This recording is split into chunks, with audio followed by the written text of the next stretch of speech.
La problématique, c'est pour Strasbourg, très clairement, parce que Maresca qui s'en va de Chelsea, bon, en soi, c'est pas forcément une mauvaise nouvelle, parce que franchement, quand on regarde cette année, entre les résultats en dents de scie, les prestations et le fond de jeu qui sont clairement en tout sauf en ballant, on va pas se mentir. Il y a des matchs où on se dit, waouh, c'est top et tout, Chelsea dans la progression, et il y a des matchs où c'est catastrophique. Donc, quelque part, c'est que c'était peut-être pas l'homme de la situation. Il aura ramené notamment ce titre de champion du monde, très bien. Maintenant, la problématique, c'est pour Strasbourg.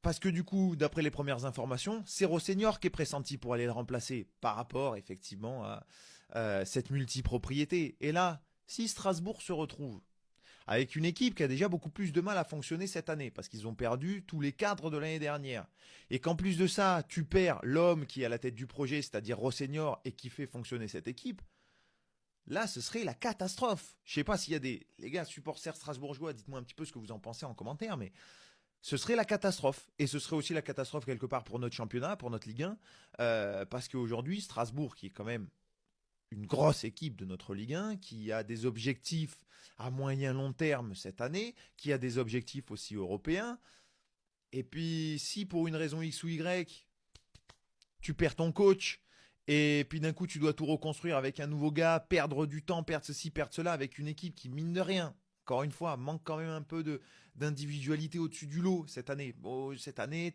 il te manque un petit truc entre Emega qui a déjà la tête à Chelsea. Si maintenant ton coach, carrément, il se casse à Chelsea, avec Barco qui pourrait retourner à Chelsea pour qu'on t'envoie Modric, avec ceci. Franchement, la situation, là pour le coup, déjà que les supporters étaient pas contents de cette multipropriété et pas contents de cette relation avec Chelsea, si tu perds Rossenior, alors autant dire que je pense qu'on n'est pas loin de la catastrophe à Strasbourg et que les dirigeants, ils ont intérêt à être solidement accrochés parce que ça va secouer très très fort. Maintenant qu'on sait qu'il s'est fait virer, moi je vais vous donner mon avis personnel sur cette situation et sur Maresca lui-même. Premièrement, je tenais à le remercier parce que quand même, il nous a fait vivre des grandes choses, faut le dire. Les aventures en Coupe du Monde des clubs et en Conference League, on a kiffé. Et quand on regarde, il a 60% de taux de victoire. C'est vraiment pas rien. Aussi pour les conférences de presse où il répondait comme on voulait, même s'il y en a plus où il répondait mal. Pour ça, merci. Et même pour le mois dernier, il a fini manager du mois. Et c'était mérité. On avait vraiment kiffé ce mois de novembre. Maintenant, voilà, si vous voulez mon avis, je pense tout simplement, c'est que, en fait, la direction, leur façon de voir les choses, même si elle est mauvaise, c'est tout simplement pas le coach qu'il faut pour ça. Parce que moi, je pense qu'aujourd'hui, il faut plus un manager qui va réussir à motiver les joueurs tout le temps. Parce qu'on a bien vu qu'il y avait un écart quand c'était un match que tout le monde attendait et que c'était un match, non, voilà, un petit match de championnat comme ça. Et de plus, faut le dire, il y a plusieurs joueurs qui sont frustrés de la façon dont on joue, même de la façon dont ils sont utilisés. Notre meilleur joueur offensif, notre meilleur joueur tout court, Palmer, n'est pas heureux sous Maresca. Donc voilà, moi je suis pas révolté par cette nouvelle, je vais pas en pleurer. Maintenant, je sais ce qu'il a fait de bien, je sais ce qu'il a fait de mal. J'attends juste de voir son remplaçant, parce que je ne peux pas dire, ah, son remplaçant ne peut pas faire mieux que lui. C'est faux, on ne sait pas. Mais 2026 vient à peine de commencer. Pourquoi cette nouvelle elle tombe pas le 5, le 6 ou le 7, le 1er janvier?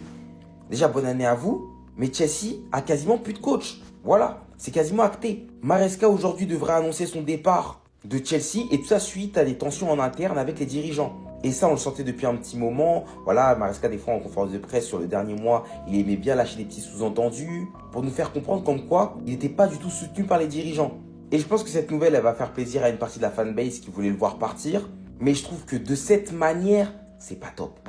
J'aurais aimé au moins qu'ils finissent la saison, parce que là, on est qu'en cours de saison. Ils nous a quand même ramené la Conference League et la Coupe du Monde des clubs la saison passée. Qui sait ce qui aurait pu se passer jusqu'à la fin de la saison? Parce que Chelsea était encore officiellement en course dans toutes les compétitions. Voici, même si la Première Ligue, voilà, ça allait être un peu plus compliqué. Mais bon, voilà. Depuis que les Américains sont là, notamment Ekbali et Clear Lake, parce que ce sont eux les plus gros problèmes et non pas Todd Boehly. C'est eux qui nous ramènent les joueurs foireux sur chaque mercato, là, c'est eux.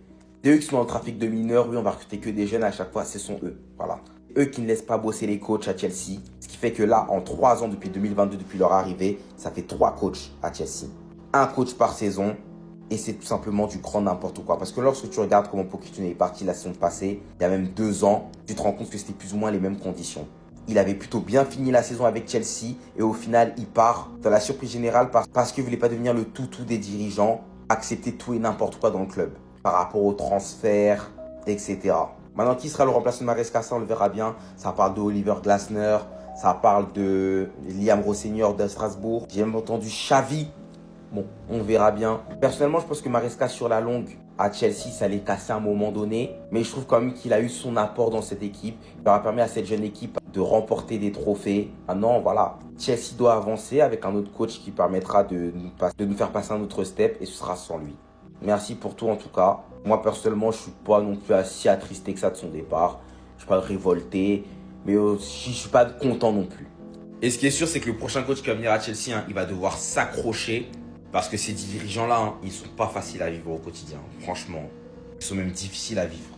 Les gars, c'est quoi le délire? Maresca à Chelsea, c'est fini. Il prend ses bagages et il dégage. Les gars, je vous jure, le foot, c'est trop ingrat. Le président de Chelsea, il est ingrat. Le mec, il t'a ramené une Conference League il y a pas longtemps, même si c'est un trophée de seconde zone. Il t'a ramené un trophée de champion du monde des clubs, même si c'est un trophée de seconde zone, mais quand même. Quelques mois après, au revoir. Tout ça parce que c'est vrai, au mois de décembre, c'est compliqué. Les résultats, ils ont pas suivi au mois de décembre, mais les gars, ça arrive. On sait tous que le foot, c'est des cycles. Il y a des mois où tu vas faire que des victoires, il y a des mois où c'est un peu plus compliqué. Mais de là à virer Maresca, enfin, soi-disant, il a démissionné, mais bon, on sait tous que c'est c'est un arrangement, quoi, tout simplement, pour éviter un licenciement. Mais il a pas eu le choix de partir. Et je trouve ça très ingrat. On est que au mois de décembre. Regardez ce que Arsenal a fait avec Arteta. Au moment où ils allaient le virer, ils l'ont pas viré. Au final, Arsenal est devenu plus fort. Chelsea, ils vont prendre qui, là? Ils vont prendre qui? Ils vont prendre Xavi, ils vont prendre qui? Vraiment, les dirigeants de Chelsea, ils sont impatients et ils sont ingrats. Grâce à Maresca, Chelsea a pu revenir en Ligue des Champions. Je sais pas, il a fait des belles choses quand même. Là maintenant, vous allez tout recommencer à zéro et ainsi de suite et ainsi de suite. C'est bien dommage pour vous. Hein. Bon courage.